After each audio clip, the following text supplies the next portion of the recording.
Vamos embora porque Mário Bittencourt deu entrevista pro Globoesporte.com porque tá completando 2 anos de gestão e a gente vai analisar aqui agora a segunda parte dessa entrevista. A primeira parte já foi analisada, tem vídeo aqui no canal e nessa sexta-feira estamos analisando a segunda parte, então você sabe o que você tem que fazer. Assistir a vinheta do Giro de Notícias. Enquanto tá passando a vinheta, duvido você dar o like enquanto tá passando a vinheta. Tá passando aí já. Aí, Giro de Notícias, sei que lá, já deu o like? Deu like, eu sei que você deu like. Falei durante a vinheta mesmo, porque tem muita coisa pra falar. Dá o like, se inscreve e comenta. Só pra deixar claro, 2 coisinhas. Primeiro, a primeira parte já foi publicada, como eu falei. Segundo, Mário Bittencourt vai dar uma coletiva, uma apresentação de 1 hora e uma coletiva nesta sexta-feira, na hora do almoço, por causa dos 2 anos de gestão. Gabriel, vai ter vídeo sobre isso também? Cara, eu não teria tempo de esperar acabar pra poder fazer vídeo, porque eu tenho gravação do podcast do GE logo depois e tem também Canal 20 pra poder fazer no final da tarde, né? A live do Canal 20 do pós-jogo. Então o que eu vou fazer? Vou fazer uma live assistindo a apresentação do Mário, comentando ao vivo e, enfim, vai ter live na hora do almoço nessa sexta-feira. Então vem comigo, se você estiver assistindo isso por volta de 11h30 até umas 2 horas, provavelmente eu tô ao vivo ainda, falando e comentando a entrevista do Mário ao vivo, beleza? Vamos embora. Então, se você estiver assistindo isso aqui no modo estreia, provavelmente eu tenho um mecanismo do YouTube aí que quando acabar você vai ser transferido direto pra lá, ok? Então vamos ver aí se funciona ou não. Vamos lá. Assuntos que foram falados. Um assunto que deu muita polêmica, eu já vi, foi sobre o salário de Abel Hernandes. O que aconteceu, basicamente? O Mário Bittencourt falou na entrevista que quando ele foi perguntado sobre contratação e etc., ele falou que o Abel, trecho da entrevista, o Abel, por exemplo, veio ganhando a mesma coisa que ganhava no Inter, mas outros vieram por menos. Porque ele diz que ele estava falando sobre a questão de contratação, de quanto difícil negociar e etc. E aí, essa mesma coisa do Inter que pegou, porque tinha um boato já vindo do Sul, isso antes dele negociar com o Fluminense, de que o salário de Abel Hernandes era em torno de R$700 mil. Bem, se manifestou a esposa, acho que a esposa de Abel Hernandes, num belíssimo portunhol, falando o seguinte no Instagram. Basta! Vou ler aqui pra você que de repente está só ouvindo. Basicamente disse o seguinte: Olá, como vocês estão? Nós estamos felizes, mas estamos cansados da mentira. Pessoas, é uma mentira uma mentira do salário de 700 mil. Abel nunca recebeu aquele salário no Inter. Portanto, é mentira que ele receba 700 mil no Fluminense. Pare de mentir. Vamos ver, mostrar o contrato. Mostra o contrato, mostra a prova. Nós nos cansamos dessa mentira, de continuar essa mentira. Basicamente isso que disse a esposa de Abel Hernandes. Ou seja, se ela veio pro Instagram se manifestar, é porque realmente já devia ser algo muito corriqueiro lá no Sul também, essa questão da mentira de salário de 700 mil.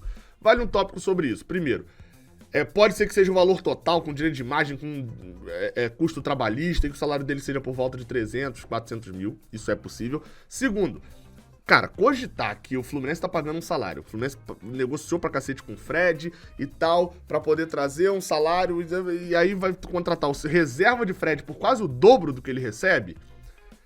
Tem que ter muita vontade de acreditar num negócio desse mesmo, né? Enfim, mas tá aí esclarecido. Não é esse o salário, não sei quanto é o salário, mas tá pelo menos dito aí. Se vieram ao público se manifestar, acredito eu que realmente não seja nem perto desses 700 mil reais. Contratações. Basicamente, o Mário fala aqui, com espaço aberto na folha salarial. Por que espaço? Porque aumentou, mas não aumentou o tanto que esperavam se aumentar. Já que saiu Michel Araújo e Fernando Pacheco, 2 que estão emprestados com o Fluminense pagando salário. Mário cita que o Fluminense não paga, aliás, com o Fluminense não pagando o salário. Mário cita que o Fluminense não paga o salário desses 2. E depois cita Yuri, não sei se o Fluminense está dividindo alguma coisa com o Cuiabá. Mas basicamente ele diz que tem um espaço na folha para contratação, porque ela ano passado girava em torno de 3 milhões e 200 mil e agora gira em torno de 4 milhões. Sempre bom destacar, isso é a folha líquida. Isso não é o custo do Fluminense com o futebol, não é o custo do Fluminense com o elenco. É quanto o Fluminense paga de salário para os jogadores.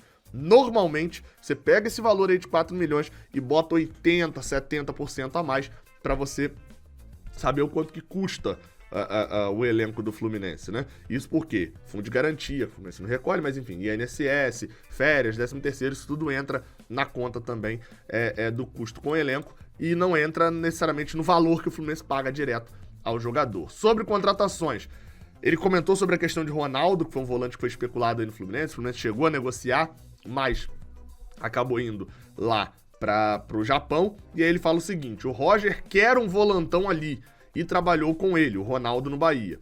Foi um pedido do Roger, porque a leitura dele é que tanto Martinelli quanto Iago são dois volantes que saem para jogar. No momento não tem nenhum negociando, nenhum jogador negociando. Mas a gente deve fazer mais 2 ou 3 contratações para as oitavas. Na verdade ele fala 2 a 3. Mas 2 a 3 você vai contratar o quê? 2 jogadores e meio? Não dá, né? Então são 2 ou 3 contratações para as oitavas de final. Imagino eu que, como o desespero atrás de Ronaldo e foi a situação que ele comentou, provavelmente chega um volante para as oitavas. Lembrando que as oitavas de final faltam menos de 30 dias, né? Faltam 26, 25 dias para as oitavas de final da Libertadores. Bem, agora vamos falar de 4 jogadores aqui que ele também comentou. Beleza? Vamos lá. Primeiro, Ganso. Ele diz que a negociação com o Santos chegou a ficar pré-acertada, as condições, mas o Fluminense não foi mais procurado. Ou seja, provavelmente ou o Ganso ou o Santos não aceitaram uma dessas condições. E aí ele ainda fala que nós gostamos muito do futebol dele e ele está sendo útil, tem nos ajudado. Claro, para dar moral pro jogador. Outra situação, Caio Paulista. Ele diz que o Fluminense está tentando e está negociando e deve conseguir estender o empréstimo. Caio Paulista hoje está emprestado pela Tombense e o Fluminense não tem nesse empréstimo atual uma cláusula, uma opção de compra. Ou seja, se o Fluminense falar bem assim, ó, quanto tá no contrato? 3 milhões? Se o Fluminense botar 3 milhões, a Tombense é obrigado a vender. Não existe, ou seja, teria que negociar essa compra. Obviamente que o valor iria lá pro alto. O que o Fluminense está fazendo? Vai estender o empréstimo, possivelmente mais um ano, né, de empréstimo, imagino eu. Estender o empréstimo e nesse contrato colocar uma opção de compra no final. E aí, ou seja, um valor fixado, pelo menos o Fluminense tem essa vantagem de saber que se chegar no final do empréstimo, o Fluminense quiser comprar, paga X, também é obrigado a aceitar, é só ele negociar direto com o Caio Paulista. Ele disse também que Ceará, Fortaleza e Red Bull chegaram a se interessar por Caio Paulista, mas no caso o Fluminense ficou com ele. Terceiro jogador para comentar, Miguel. Na confusão com Miguel, ele disse que Miguel recebeu sim o reajuste, lembrando, Miguel tá na justiça contra o Fluminense cobrando, dentre outras coisas, um reajuste salarial que diz Miguel que não foi pago, e Mário Bittencourt acabou de dizer que sim, que tá no processo lá, de que foi e recebeu o mesmo contrato e ponto, de que de fato recebeu o contrato. Bem, isso é o que tá dito lá. Foi notificado 3 vezes para voltar ao trabalho. Isso, o que Mário Bittencourt disse sobre Miguel. Já disse que já foi notificado, porque se ele perdeu a liminar, depois perdeu a vista da liminar lá, ele já perdeu 2 vezes, ele continua sendo funcionário do Fluminense e está faltando ao trabalho. Já foi notificado 3 vezes por essas faltas. E disse também que o departamento jurídico já está avaliando quais são as medidas para poder tomar, já que Miguel não volta a trabalhar pelo Fluminense, não está querendo voltar a trabalhar. Se ele tem contrato, ele é obrigado a voltar a trabalhar e não tem ido treinar, está treinando em casa, isso vai dar uma confusão gigantesca ainda. Para fechar, Marcos Paulo. Foi perguntado também sobre a situação, a saída de graça, etc. Entre aspas, de graça, né? Recebe ali uma coisinha, só 500 mil dólares por causa do Fluminense ter gerado o jogador e ter, enfim, uma série de complicações que a gente já explicou lá em janeiro. Mas ele diz o seguinte, de que Marcos Paulo não botou ele para treinar em separado à toa. Ele foi um acordo com o staff do jogador, porque ele também não queria se lesionar, né? Já estava para ir pro Atlético de Madrid. E ele disse o seguinte, de que Marcos Paulo perdoou algumas dívidas, né? Deu quitação de algumas verbas que o Fluminense devia a ele do passado. Ou seja, o Fluminense devia provavelmente fundo de garantia, premiação, algum resquício de salário que o Fluminense estava devendo a Marcos Paulo. Isso foi perdoado. Então, o Fluminense, segundo o Mário Bittencourt, não levou só o training compensation, né? Os 3, 4 milhões de reais. Levou um valor a mais nessa saída de Marcos Paulo, porque teve essas dívidas perdoadas. Vamos para o assunto Laranjeiras. Vocês não têm ideia, porque eu já gravei esse vídeo aqui, gravei até 10 minutos e deu erro no arquivo. Então eu tô regravando o vídeo e eu parei justamente no termo Laranjeiras. Vamos para Laranjeiras. Foi feito um estudo lá para reforma, não foi divulgado 100% do resultado ainda, mas ele comentou sobre o assunto. Disse que o laudo é de que o estádio tá de pé, o estádio tá bem, obviamente sente o efeito do tempo, é um estádio centenário, mas de que deve rolar reforma sim. Ele disse que... Deve rolar não, vai, né? Ele disse que a equipe que está gerindo ali percorreu estádios menores do Rio de Janeiro, pra ver o que esses estádios têm que a Laranjeiras não tem, que eles vão precisar ter pra poder jogar, por exemplo, estadual. Falou que isso não é um orçamento ainda, mas que a reforma deve ficar em torno de 15 milhões de reais a toda a obra lá, pra poder deixar a Laranjeira útil pra jogar, principalmente, obviamente, o Campeonato Carioca, e que metade disso eles estão trabalhando pra 50% desse valor ser incentivado. O que quer dizer isso? Vir obra, porque Laranjeiras é um patrimônio histórico, é tombado, etc., para poder ter incentivo para essa reforma, ou seja, vir empresas e o Fluminense não pagar esse valor. Pelo menos metade desse valor, eles estão tentando isso. Trecho dito pelo próprio Mário Bittencourt, ok? Em razão da pandemia, da demora que está tendo, a estimativa é que tenhamos possibilidade de voltar a jogar aqui uns 5 jogos por ano no estadual de 2023. Essa é a tendência. Vou repetir. A estimativa é que tenhamos possibilidade de voltar a jogar aqui uns 5 jogos por ano no estadual de 2023. Essa é a tendência. Ou seja, a estimativa que Mário Bittencourt coloca é do Fluminense jogando o Carioca de 2023 já em Laranjeiras. Espero que todos vacinados e que possamos estar lá. Por último, o assunto voto online. Esse é o assunto mais complicado para mim, apesar de ser muito simples no todo, mas é complicado no específico por causa de estatuto e etc, conselho deliberativo, coisas que vocês sabem que eu odeio, que me acompanha aqui, sabe que eu tenho nojo disso. Mas vamos lá. O que Mário falou sobre voto online? Que do ponto de vista... Lembrando, a eleição é daqui a 1 ano e meio, né? No final de 2022. Do ponto de vista técnico, ou seja, ter o computador, ter o processamento da votação, de ter o site ali para acessar, de você poder acessar para votar, clique aqui e vote, toda essa parte técnica de contabilizar os votos, ele falou que não leva muito tempo para implementar. Acho que ele já percebeu isso. Isso foi dito pelo Mário. E aí ele cita um artigo do Estatuto dizendo de que é proibido voto por procuração. O que isso quer dizer? Que eu não posso autorizar. Eu sou velho, passo para minha... Se eu sou muito velho, para minha mãe é mais esquisito. Mas eu vou e faço uma procuração para minha esposa ir lá votar para mim. Isso é proibido no Estatuto, segundo o Mário.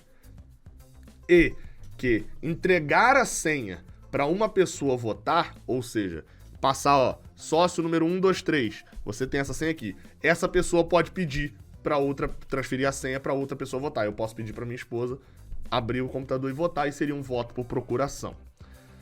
Ele disse que... Eu acho isso bem... É um VDM ativado além do limite, mas ele disse que Inter e Grêmio, são 2 clubes mais destacáveis que têm voto online, não tem essa questão no estatuto do voto por procuração. Acho que esse seria o primeiro impeditivo. A situação ainda é complexa porque, para mudar o estatuto para permitir o voto online,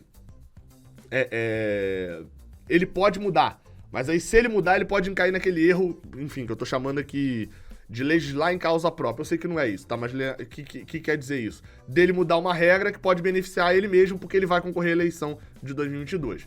E aí que tá estudando juridicamente se isso pode acontecer ou não. Basicamente, o que ele fez foi jogar pra cima do conselho. Ele até fala o textinho aqui no final, deixa eu ler exatamente o que ele fala. Nós somos a favor e já cotamos 3 empresas para poder fazer a parte técnica. Se o Conselho entender que a implementação do voto online nessa legislatura não infringe nenhuma regra do Estatuto, ou seja, botar o voto online agora não vai atrapalhar, não vai ser errado com o Estatuto do clube, nós vamos implementar já na eleição de 2022.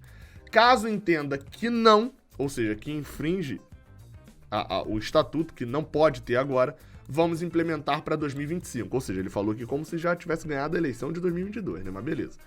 Aí já faremos a alteração no estatuto e deixamos pronto para lá. Ah, não. Aliás, vamos implementar para 2025 é porque ele pode mudar agora, perdão, né? Ele pode mudar agora e ele mudando a questão, a mudança no estatuto agora, passa a valer para a próxima eleição, né? E não para essa seguinte agora, para outra eleição.